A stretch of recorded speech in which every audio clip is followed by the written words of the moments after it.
我想我们先从一个场景开始好了，一个你我可能都经历过的场景。你有没有曾经在孩子情绪上来的时候脱口而出说：嘿，你冷静一下吗？你看，我们心里想的是希望他能找到一个安静的角落，对吧？但在孩子的世界里，他听到这句话的感觉可能完全是另一回事哦。他可能会觉得很困扰，很孤单，好像没有人懂他。为什么会有这么大的落差呢？其实就是因为我们少做了一个非常非常关键的步骤。问题的核心其实常常不是孩子不合作，而是我们从来没有真的教过他们。我们没有教他们到底要怎么开始平静下来，然后很重要的要怎么结束这个过程。你看，这里就少了一个完整的结构。好，所以今天我们会一起走过这趟旅程。首先来看看冷静一下这个指令的矛盾点在哪。接着我们会把静心看作一趟旅程，而不是一道命令。然后我们会学到如何创造一个温柔的开始，还有那个常常被忘记的安全的结束。最后我会给你一个超级简单的3分钟练习，这会是一条很清楚的路，帮助我们把静心时间从一种压力变成一种安全感。哦，对了，一定要看到最后哦，那个每周练习真的非常温柔，而且很有用。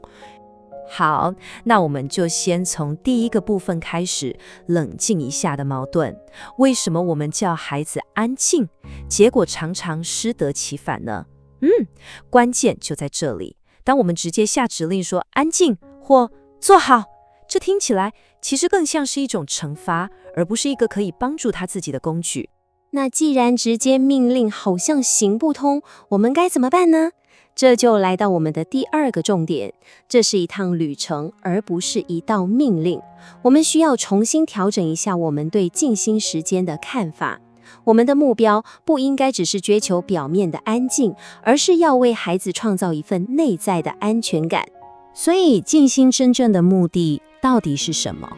它真的不是要孩子变得很乖很听话，它真正的目的是引导孩子的注意力从外面那些很吵很乱的世界，慢慢的回到他自己的身体里，找到那个最安稳最安全的地方。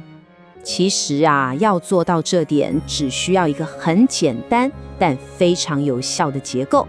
你看，一次好的静心体验只需要3个部分。第一，要有一个清晰的开始，让身体知道现在可以慢下来了。第二，过程中要有温柔的陪伴，让他不觉得孤单。最后也是最重要的，要有一个安全的结束，让他知道怎么慢慢的回来。好，我们现在就来深入看看这个温柔的开始，到底要怎么邀请一个孩子进入平静的状态呢？其实很多人都想不到，如何开始常常比你中间让他做什么活动都还要重要。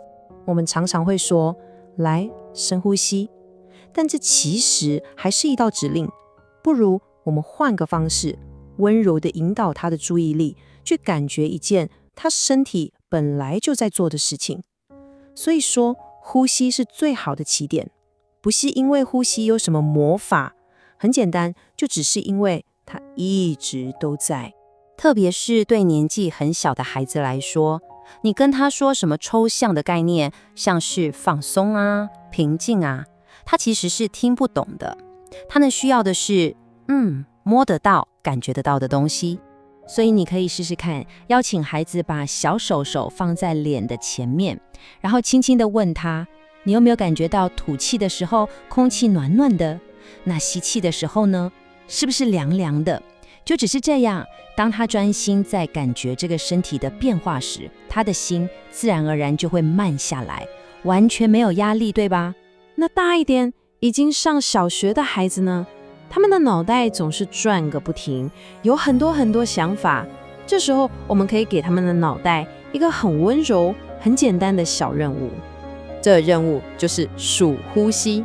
你可能会觉得数呼吸但这个超级简单的动作，就像一座桥一样，可以帮助他从乱七八糟的想法中慢慢走到一个安静的中心。重点呢，我们的目标不是要他数到100，数到1000，不是，只是给他活跃的脑袋一个温和的焦点，让他可以靠岸一下。好，那如果是青少年呢？对于更大一点的孩子，有时候少即是多，你给太多指令，他们反而会觉得很烦，被打扰了。所以我们能做的就是给予提醒，像是去感觉一下呼吸进来的感觉，然后感觉一下呼吸出去的感觉，同时让他们知道脑袋里有想法跑出来是很正常的，就让那些想法来，然后也让他们走。我们的目标是教他们学会当一个观察者，去看自己的念头，而不是去控制他们。很多时候，孩子感受到的紧张其实是身体上的，所以用一些对比的譬喻会非常有用。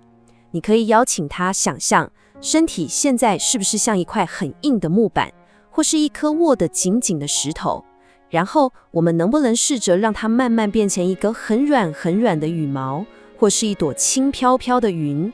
透过这种想象，他们才能真正感受到，原来放松是这种感觉。好，接下来我们要谈一个我认为是最重要，但也是最常被大家忘记的步骤，那就是被遗忘的结束。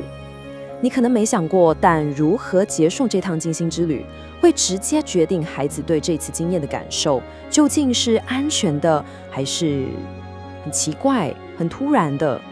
你想想看哦，如果一次静心突然就结束了，好了，时间到，那种感觉就像是孩子还在一个很舒服的空间里，却被人猛地一把拉出来，这样前面所有的努力可能都白费了，他只会觉得很断裂。但如果是一个温柔的结束呢，那就会像一趟很安全、慢慢回家的旅程。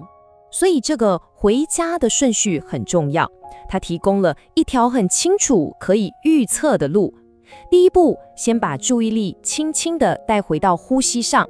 第二步，动一动你的手指头还有脚趾头，感觉一下身体。最后，当你觉得准备好了，再慢慢地把眼睛睁开。你看，整个过程孩子都能自己掌握，这会大大增加他的安全感。